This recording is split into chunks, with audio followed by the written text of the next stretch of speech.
عزوز سلامتان أبصحكم كبراتن تخطاتل تيرتريان ميديا نيتورك نستعز دي تدالو زيناتات وشتن وطان النهام زيناتات النغربلكم ليديا تخل مريم بطرس منقسن سليمان عثمان عبنينا فلما أرست زينا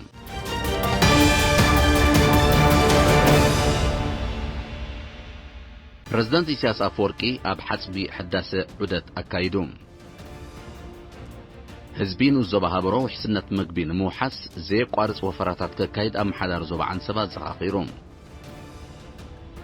أب من دفرام محدار كبابي عد حرب زناب استبلاشوه ناي حمد سرقيا بوفراي تسقان اللوم أب نوسان زباتات باراديزون قالا نفحن عدو خالان جندعن نتسقومات جنزباون عينتاون حجز تغيروم بتنا كتابة كورونا فيروس كايد سنحة جونسون اند جونسون استوهال كوبانيا حادث ساتفاي تمصنعتي بمحمامو مخنياتو نمتصراي نتفتنا دو كم زبل قليتهم رواندا نأقلقلوت حكمنا زوعل عطا فارس كانابيس نابوطاي كل اخ كم زفقدت سبمز قليتهم H&M زتبهال التكال زارغ كداونتي ناب حدش كداونت زلوت حدش أقباب مهيزوم كريستيانو رونالدو بكورونا فيروس تتحيزوم اب إثيوبيا تمال بستقبر مرمرة بكورونا فيروس تلخفته وسختي 582 سبات ترقيبهم أمريكا ندسيت تايوان تقبر زلا مشطة أصوار كتوقارت تشاينا دقيمة صويعام بجريت بارير ريف زفلت عنباباتات بحر أستراليا أستات فرقي كفالو كم زحرر تقليتهم أب كتما نيو دلهي تخصت شعوق عيكتا تكن دورنان أب نبرتي تعناون محبرة قطباون تساقمات فتيروم منقست إيطاليا تفاقيسو زركبنا من قصاص القرادات بوليسيتات محبرة ومرحق بخفيل داقماي ناي مصنع سقوم توسيدوم تشاينان هندن أمونغو انستخصته وتادراو وطري سلاماون ديبلوماسياون معلبين مركب ناي العلوت أزز سراوي تركب أكايدان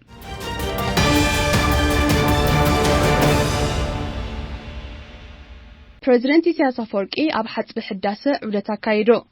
أب إثيوبيا ناي سرح مبتح زفت إمزالو بريزيدنت إسياس أفوركي بعصرت الثلاثة دقمتي أب ساعتات قطري بقدماي مينستر فدرالاويت ديمقراطياويت ريبابليك إثيوبيا دكتور أبي أحمد تسنيو أب كل البيشانغول قومز أب زركب حسب حداثة عودة أكايدو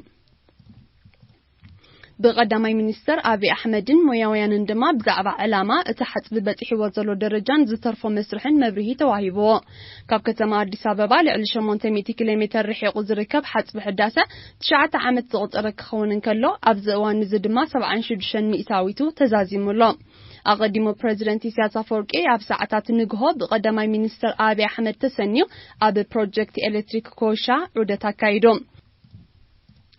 بريزيدنت إسياس أفوركي بعثة تخلت تقمتي أب ساعتات دحر قطري بقدامي مينستر أبي أحمد تسنيو أب كل الدبوب وردا كونتا زركب هاجراوي بارك جبراج أرجرا بتحيو إذا بارك زي بهابت إنسان قربن زفلت كوينو كاب بروجكت إلكتريك قلقل قبي 4 ل 5 كيلومتر رح زركبيو نبرتنايتن أب تمسمر زركب عدتات دما معروقا قبابلا جيروم لومن هيابات أبركتوم لومن بريزيدنت إسياس أفوركي قدماي مينستر فدرالاويت ديمقراطياويت ريبابليك إثيوبيا دكتور أبي أحمد بزغبرلو عدمه كابتمالي 10 تقمتي أبي إثيوبيا ناي 3 معلتات عودت يكايد مهلاو يفلت مينستر قدات وصاي أتو عثمان صالحن أمخاري بريزيدنت أتو يمانه قبرابن مس بريزيدنت إسياس حبيروم توقعيزوم اللوم حزبن الزبهابرو وحسنة مقبن موحس زي قارص وفراتات ككايد أم حدار زوب عن سباه الزخاخيرو حزبن الزبهابرو نزي معوري زرقحن تحوت زعاقنو متأنزناب كراماتن بمجنزاب وحسنة مقبن موحس زي قارص صعر ككايد أم حدار زوب عن سباه أمباسادر عبد الله موسى الزخاخيرو أمباسادر عبد الله نزز زخاخرة ابن الزبهابرو مسوكلت حزبي أب استراخبلو خينو مالي وحج فيزا بزقات مبرتع وحج قطالي فرس لزلو ንቐጻሊ ድልዱል ዘተኣማምንን ጽኑዕን ኮይኑ ንኽስራሕ ብመሃንድሳት ጽጹ መጽናዕቲ ክግበረሉ ህዝቢ ድማ ኮማዊ ተሳትፉ ኣብቲ ፕሮጀክት ክሕይል ኣተሓሳሲቡ ኣብ ክፍሊ ህንጻዊ ልምዓት ዞባ ዓንሰባ ሓላፊ ሕርሻዊ ትሕተ ቅርጺ መንእሰይ ገብረ መስቀል ተወልደ ብግዲኡ ኣብ ገለ ክፋሉ ተሰይሩ ካብ ኣገልግሎት ወጻእ ኮይኑ ዝጸንሐ መለይ ውሕጅ ፊዛ መንግስቲ ኣብ ቀዳምነት ሰሪዑ ይሰርሓሉ ከም ዘሎ ብምሕባር መደብ መጠንን ውህድ ስድራቤታዊ ሕርሻ ኣማዕቢልካ ኣመጋግባን መነባብሮን ሓረስቶት ንምምሕያሽን ንምምዕባልን ዝዓለመ ምዃኑ ገሊጹ ካብ ሓደ ሓምለ ጀሚሩ ህዝብን ሰራዊትን ብዝሰላስል ዘሎ ዕማም ካብ ሰራዋ ከባቢ ንዞባ ሓመል ማሎ ክሳብ ሃበሮ ጸሊም ናይ ሓመድ ጽርግያ ናይ ምስፋሕን ምጽጋንን ስራሓት ክካየድን ከሎ ብውሕጅ ክራማት ፈሪሱ ንዝጸንሐ መለይ ውሕጅ ፊዛ ናይ ምዕራይ 25 ሄክታር ናይ ምልማዕ ተኽእሎ ተፈጢሩ ከም ዘሎ ዝሓበረ ኣማሓዳር ንዞባ ሃበሮ ኣቶ ፍትዊ ገብረ መስቀል ድማ ምስ ገዚፍ ውሕጅ ሩባ ዓንሰባ መንግስቲ ኣቓልቦ ብምሃብ ናይ ማሽነርን ካልእን ሓገዛት ክገብረሎም ተላብዮም ኣብ ሰለስተ ኣዋርሕ ልዕሊ 119,000 ሜትር ኪብ ዛላታት ኣብ መግሃጫታትን ማይኮዖታትን ልዕሊ 600,000 ሜትር ቅናታዊ ዛላታት ኣብ ፕሮጀክት ፊዛ 7,500 ሜትሮ ዛላታት ከምኡውን ኣብ 97 ሄክታር ግራውት ዛላታት ከም ተሰርሐን ከም ተጸገነን ካብ ምምሕዳር ትንዞባ ዝተረኽበ ሓበሬታ የመልክት ኣብ ከተማ መንደፈራ ምምሕዳር ከባቢ ዓዲ ሓረብ ብዝናብ ዝተበላሸወ ናይ ሓመድ ጽርግያ ብወፈራ ይጽገናሎ ኣብ ከተማ መንደፈራ ምምሕዳር ከባቢ ዓዲ ሓረብ ብዝናብ ተባህጊጎ ንተሽከርከርትን ኣጋርን ኣሸጋሪ ኮይኑ ዝጸንሐ ናይ ሓመድ ጽርግያ ነበርቲ ምምሕዳር ከባቢ ምስ ሰብ ጸጋ ብምውሃድ ጸጊኖሞ ተሳተፍቲ ናይቲ ዕማም ኣብ ዝሃብዎ ሓበሬታ ብብልሻው ናይቲ ጽርግያ ተሽከርከርቲ ከኣትዎ ዘይክእላ ቦታታት ከም ዝነበረ ጠቒሶም ነቲ ጸገም ንምፍታሕ ተበግሶ ከም ዝወሰዱን ጽቡቕ ይሰላሰል ከም ዘሎን ሓቢሮም ምምሕዳር ከባቢ ዓዲ ሓረብ ዘለዋ ኣቀማምጣ ካብተን ቀጻሊ ብክራማት ዝሽገራ ምዃንን ብፍላይ ሎማ ዓመት ብዝነበረ ክራማት መብዛሕትኡ መራኸቢ ናይ ሓመድ ጽርግያ ከም ተበላሸወን ዝሓበረት ኣማሓዳሪት እቲ ምምሕዳር ከባቢ ወይዘሮ ሓዳስ ተስፉ ዓመት መጸጽ ገና ዝግበረሉ እንተኾነ ንነባሪ ፍታሕ ዓበይቲ ሩባታት ብጋቢዮናት ንምክልኻሉ መንግስቲ ደገፍ ክገብረሎም ተላብያ ሓላፊ ቁጠባዊ ልምዓት ንዞባ መንደፈራ ኣቶ ማእከለ ተስፋ ሚካኤል ብወገኑ ምምሕዳር ከባቢ ዓዲ ሓረን ዝወሰድዎ ተበግሶ ብምንኣድ መስመር ዓዲ ጋውል ዳማንኤል ነዊሕ ዝባን ኩዶ ፈላስን ሱሪ ምሕራም ጌዶን ዘሎ ናይ ሓመድ ጽርግያ ኣብ ዝእዋን እዚ ካብ ስራሕ ወጻእ እንዳኾነ ይኸይድ ስለ ዘሎ ነበርቲ ከባቢ ክሳብ መንግስቲ ኣድላይ ፍታሕ ዝግበረሉ ኣቕሞም ዘፍቅዶ ናይ ጽገና ንጥፈታት ከካይዱ ጸዊዑ ኣብ ንኡዞባታት ፓራዲዞ ጋላ ነፍሒ ዓዲ ኻላን ግንዳዕን ንጽጉማት ገንዘባውን ዓይነታውን ሓገዝ ተገይሩ ኣብ ዞባ ማእከል ንኡዞባታት ፓራዲዞ ጋላ ነፍሒ ኣብ ዞባ ደቡብ ንኡዞባ ዓዲ ኻላን ኣብ ንኡዞባ ግንዳዕ ደንጎሎ ላዕላይን ንጽጉማት ገንዘባውን ዓይነታውን ሓገዝ ተገይሩ እቲ ሓገዝ ኣብ ዓዲ ኣበይቶ ንኡዞባ ፓራዲዞ ገበርቲ ሰናይ ዘወፈይዎ ልዕሊ 109,000 ናቕፋን ካልእ ዓይነታዊ ሃለኽትን ን372 ጽጉማት ክዕደልን ከሎ ኣብ ንኡዞባ ጋላ ነፍሒ ድማ ን360 ደገፍ ዘድልዮም ጽጉማት 24,000 ናቕፋ ተዋሂቦም ኣብ ንዞባ ዓዲ ኻላሃ ሰብ ጸጋ ተወልደት ዓዲ ጮማይ ብምሕዳር ከባቢ ዑና ጋዕቤን ዝለገስዎ 87,500 ናቕፋ ኣብ ዓዶም ጸገም ዘለዎም 219 ስድራቤታት ተኸፋፊሎም ኣብ ደንጎሎ ላዕላይ ንዞባ ጊንዳዕ ድማ ን21 ጽጉማት ንነፍሲ ወከፎም 1,000 ናቕፋ ደገፍ ተገይሩ ሓገዝ ዝተገብረሎም ስድራቤታት ከዓ ህዝብን መንግስትን ንዝገበረሎም ዘለዎ ሓገዝ ኣመስጊኖም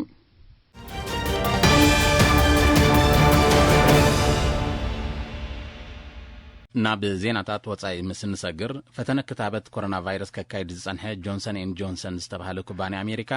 ሓደ ተሳታፋይ መጽናዕቲ ብምሕማሙ ምኽንያቱ ንምጽራይ ነቲ ፈተነ ጠጠው ከም ዘበለ ገሊጹ ምልክታት እቲ ሕሙም ምስቲ ክታበት ዝተተሓሓዘ ከይከውን ብናጻ ኣካል ክግምገም ምዃኑ እቲ ኩባንያ ሓቢሩ ምልክታት እቲ ሕሙም እኳ እንተዘይተገልጸ ሳልሳይ ዙርያ ፈተነ እቲ መድሃኒት ግን ሙሉእ ብምሉእ ተሰሪዙሎ ኣብቲ ኣብ 10ታት ኣሽሓት ወለንታውያን ዝግበር ፈተነ እቲ ክታበት ኣብ ገሊኦም ጸገማት ጥዕና ከጋጥም ከም ዝኽእል እቲ ኩባንያ ይገልጽ ብተወሳኺ ንድሕነት እቲ ዝሓመመ ተሳታፊ ተባሂሉ ተወሳኺ ሓበሬታ ከም ዘሂብ ብምሕባር ነቲ ሕማም የጽንዕዎ ከም ዘለዉ ጆንሰን ኤንድ ጆንሰን ገሊጹ ብተመሳሳሊ ዩኒቨርሲቲ ኦክስፎርድ ኣብ ዘካየዶ ዘሎ ፈተነ ሓደ ተሳታፋይ ዓይነቱ ዘይተገልጸ ሕማም መሰጋጥሞ እቲ ፈተነ ጠጠው ከም ዝብል ተገይሩሎ ዛጊት ብደረጃ ዓለም ኣስታት 180 ክታበታት ፈተነ ይግበረሎም ምህላውን ወላ ሓደ ክሊኒካዊ ፈተነ ዝወድእ ክታበት ግን ከም ዘየለ ይግለጽ ጆንሰን ኤንድ ጆንሰን ከምኡውን ዩኒቨርሲቲ ኦክስፎርድ ዝፍትንዎ ዘለዉ ክታበታት እቶም ኣብ ዝለዓለ ደረጃ ዝበጽሑ እዮም كلتيم كتابتات كورونا فيروس كمكت زقل تفتراوي حمام ناي مكلها عاقمي نمعباي زتمحيشه فيروس قنفاع زتقوميم جونسون ان جونسون او امريكا دو امريكان دو افريكان اباستات 3,000 ولنتنياتات فتنه كتابت مكياديو كسرح صنحهم رواندا نأغلغلوت حكمنا زوعل عصفارس كانابيس ناب وصا كلاخ كمز فقدت سب مزت هاجر غليصوم እዚ ድማ ኣታዊኣ ክብ ንምባል ዝዓለመ ምዃኑ ተገሊጹሎም ኣብታ ሃገር መምርሒ ኣብ ምፍራይ ምድላውን ምልኣኽን ልዑል ዋጋ ዘለዎ መድሓኒታዊ ጥረ ነገራት ኣብ ሩዋንዳ ዝብል ሰነድ ጸዲቑሎም ካብቶም ኣብ ሩዋንዳ ክፈርዩ ምዃኖም ዝተገለጹ መድሓኒታት ዕጸፋርስ ካናቢስ ሓደ ምዃኑ ሚኒስተር ጥዕና ሃገር ኣብ መንግስታዊ ቴሌቪዥን ሃገር ገሊጹ ሩዋንዳ ናብ ማእከል መጽናዕትታትን ፋብሪካ ኣፋውስን ጥረ ኣቑሑ ብምቕራብ ገንዘብ ክትረክብ ድሌት ከም ዘለዋ ድማ ሓቢሩ ኣብ ሩዋንዳ ብፍሉይ ፍቃድ ዝተዋህቦም ኣፍረይትዮም ኣብቲ ናይ ዕጸፋርስ ንግዲ ዝሳተፉ ኣብ ውሽጢ ሃገር ግን ዕጸፋርስ ምጥቃም ኩልኩል ኮይኑ ከም ዝቕጽል ተገሊጹሎም ፍቃድ ዘይብልካ ካናቢስ ምፍራይን ምሻጥን ከቢድ መቕጻዕቲ ዘስዕብ ኮይኑ ክሳብ ናይ ሕልፈት ማእሰርቲ ይበጽሕ ዕጸፋርስ ንዝጥቆም ድማ ክሳብ 2 ዓመታት ማእሰርቲ ይቕጽዕ ባንክ ባርክሌይስ ኣብ ዝገበሮ መጽናዕቲ ጠቕላላ ዓመታዊ ዋጋ ዓለማዊ ንግዲ ዕጸፋርስ ክሳብ $150 ቢልዮን ይበጽሕ H&M زارغ كداونتي ناب حدش كداونتي زلوت حدش አግባብ ሚሂዙ ኣብ ስቶክሆልም ዝርከብ ቤት መሸጣ ክዳውንቲ H&M ካብ ትማሊ 13 ጥቅምት ጀሚሩ ዘአርጉ ክዳውንቲ ከም እንደገና ናብ ጥቅሚ ከም ዝውዕሉ ዝገብር አገልግሎት ከም ጀመረ ኣብ መርበብ ሓበሬቱ ገሊጹ ዘአርጉ ክዳውንቲ ምስተቀበለ ሓጺቡ ብሕብሮምን ዓይነቶም ንፈልዩ ድሕሪ ምጥሓኑ ፈቲጉ ኣብ ፈትሊ ብምቕያር ዝኾነ ዓይነት ቀመማት ከይሓወሰ ከም እንደገና ክዳን ክሰርሖም ከም ዝኽእል ይገልጽ መጠን ብዝሕናይቶም ዝተቀበለም ክዳውንቲ ኣብ ግምት ብምእታው ናብ ናይ ህፃናት ኮቦርታን መሸፈኒታትን ዝኣመሰሉ ፍርያት ክቅይሮም ከም ዝኽእል ድማ ሓቢሩ እዚ መስርሕ እዚ ክሳብ 5 ሰዓታት ዝወስድ ኮይኑ ዋጋኡ ድማ ክሳብ 150 ክሮነር ይበጽሕ ነቶም ኣባልነት ዘለዎም ሰባት እቲ ዋጋ ናብ 100 ክሮነር ይወርደሎም ገለ ክፋል ናይ ተኣታዊ ነዊሕ ዕድመ ዘለዎም ክዳውንቲ ንምምሃዝ ኣብ ዝካየድ መጽናዕታዊ ምርምር ዝስላዕ ክኸውን እዩ ክርስቲያኖ ሮናልዶ በኮሮና ቫይረስ ተተሒዙ አጥቃይ ጋንታ ጁቬንቱስን አገራዊት ጋንታ ፖርቱጋልን ክርስቲያኖ ሮናልዶ በኮሮና ቫይረስ ከም ተተሓዘ ፌዴሬሽን ኩዕሶ እግሪ ፖርቱጋል አፍሊጡ እቲ ኣብ ግጥማት ሊግ ሃገራት ኤውሮፓ ሳተፍ ዘሎ ወዲ 35 ዓመት ሮናልዶ ዝኾነ ዓይነት ምልክት ከም ዘይራአን ነብሱ ፈልዩ ክጸንሕ ናብ ገዝኡ ከም ዝተመለሰን ተገሊጹሎም ዝተረፉ ኣባላት ሃገራዊት ጋንታ ፖርቱጋል ግና ካብቲ ቫይረስ ድሓን ከም ዘለው ተፈሊጡሎም ኣብ ዝሓለፈ ሰንበት ኣብ ፓሪስ ምስ ፈረንሳ ዝገጠመት ፖርቱጋል ባዶ ብባዶ ከም ዝተፈላለየት ይዝከር ኣብ ኢትዮጵያ ትማሊ ኣብ ልዕሊ 6344 ሰባት ብዝተገብረ መርመራ ላቦራቶሪ ብኮሮና ቫይረስ ተተሓዙ ተወሰኽቲ 582 ሰባት ከም ዝተረኽቡ ሚኒስትሪ ጥዕና ሃገር ኣፍሊጡ بمسرت زي اب ኢትዮጵያ በቲ ቫይረስ ተታሕዙ ሰባት ቁጥሮም 85718 ከም ዝበጽሐ ሚኒስትር ጥዕና ሃገር ዶክተር ሊያ ታደሰ ገሊጻ ኣብ ዝሓለፈ 24 ሰዓታት 403 ሰባት ካብቲ ሕማም ክሓዊን ከለው ኣብ ዝዋን እዚ 237 ሰባት ኣብ ክፍሊ ጽኑዕ ክንክን ከም ዝርከቡ ተገሊጹ ብኻል መዳይ ትማሊ 4 ሰባት ብሰንኪት ቫይረስ ህይወቶም ሲኢኖም ብድምር ኣብ ኢትዮጵያ ብምኽንያት ኮሮና ቫይረስ ህይወቶም ዝሰኣኑ ሰባት 1305 ከም ዝበጽሐ ተገሊጹ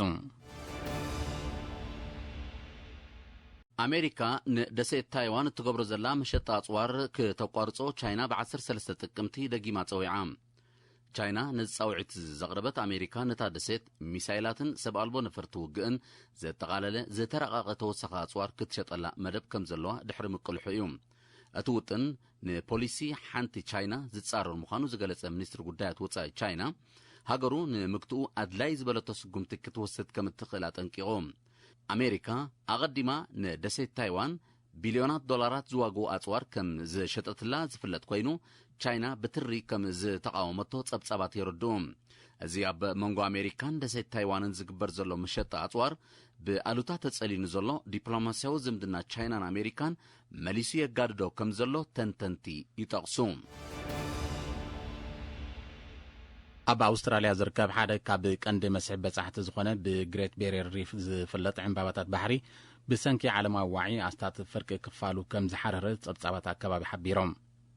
እቲ ክስተት ኣቀዲሙ ኣብቲ ውቁብ ማያዊ ስርዓተ ማሕድሮ ማለት ኤኮሲስተም ካብ ዘጋጠመ ተመሳሳሊ ተርእዮ እቲ ዝኸፍአ ምዃኑ እቶም ጸብጸባት ገሊጾም ክሊማዊ ምምዝባል ዘስዓቦ ዓለማዊ ዋዒ ምስ ዘይንኪ ኣብቲ ዕምባባታት ዝወርድ ሃስያ ብዕጽፊ ከይዛይድ ኪላታት ኣካባቢ ስጋቶም ይገልጹ ብሰንኪ ዕንወት ኣብቶም ዕምባባታት ዝምርኮሱ ዓሳታትን ካልኦት እንስሳታትን ባሕርን እውን ሓደጋ ምጽናት ከንጸላልዎም ከም ዝኽእል እቶም ኪላታት ኣጠንቂቖም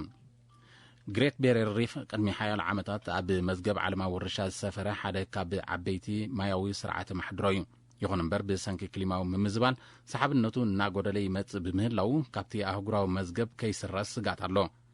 ክሊማዊ ምምዝባል ቀንዲ ጠንቂ ዕንወት ኣካባቢ ኮይኑ ከም ዘሎ ይፍለጥ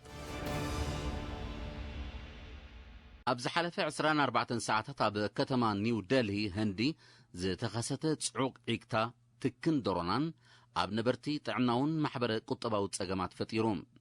ብሰንኪ ትርእዮ ምንቅስቓስ ነበርቲ ይኹን ተሽከርከርቲ ዳርጋው ኣቋሪጹ ከም ዝወዓለ ሰብ መዚ ከተማ ኒው ደልሂ ሓቢሮም እቲ ኩነታት ነዚ ሰሙን እዚ ክጸንሕ ከም ዝኽእል ዝኣመቱ ናይ ቀረባ ተዓዘብቲ ማሕበራዊ ጸገማት ነበርቲ ናይታ ከተማ ክብእስ ተኽእሎ ከም ዘሎ ሓቢሮም ከተማ ኒው ደልሂ ሓንቲ ካብተን ጽዑቕ መጠን ብከላ ኣየር ዝረኣየለን ከተማታት ዓለምና ምዃና ይጥቀስ ኣብታ ከተማ ምስ ብከላ ኣየር ብዝተኣሳሰር ሕማማት ዓመታዊ ኣሽሓት ሰባት ከም ዝሞቱ ጸብጸባት ውድብ ጥዕና ዓለም የረድኡ መንግስቲ ኢጣልያ ብኣሰካፊ ደረጃ ወሲኹ ንዘሎ ለብዒ ኮሮና ቫይረስ ንምግታእ ተፋኺሱ ዝርከብ ናይ ምንቅስቓስ እገዳታትን ፖሊሲታት ማሕበራዊ ምርሕሓቕን ብኸፊል ዳግማይ ናይ ምጽናዕ ስጉምቲ ወሲዱ እቲ ንዝመጽእ 30 መዓልታት ጸኒዑ ዝጸንሕ እገዳታት ኣብ ኣብያተ ምግቢ ማእከላት ለይታዊ ትልሂት ይኹን ኣብ ክፉት ቦታታት ዝኾነ ዓይነት ጽምብላትን ናይ ምዝንጋዕ መደባትን ዝኽልክልን ኣብ ውሽጢ ሓደ ገዛ ልዕሊ 6 ሰባት ምዕዳም ዘየፍቅድን እዩ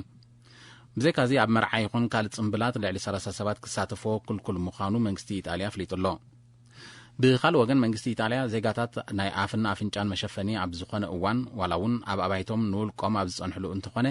ግድን ክወድዩ ከም ዘለዎም ኣዚዙሎ ኣብ ኢጣልያ መጠን ሓድሽ መልከፍቲ ካብቲ ብ9 ጥቅምቲ ዝተመዝገበ 5,000 ብ10 ጥቅምቲ ዝተመዝገበ 6,000 ዘገምታዊ ምጉዳል እኳ እንተረኣየ ገና ኣሰካፊ ምዃኑ እዮም ሰብ መዚ ጥዕናታ ሃገር ዝገልጹ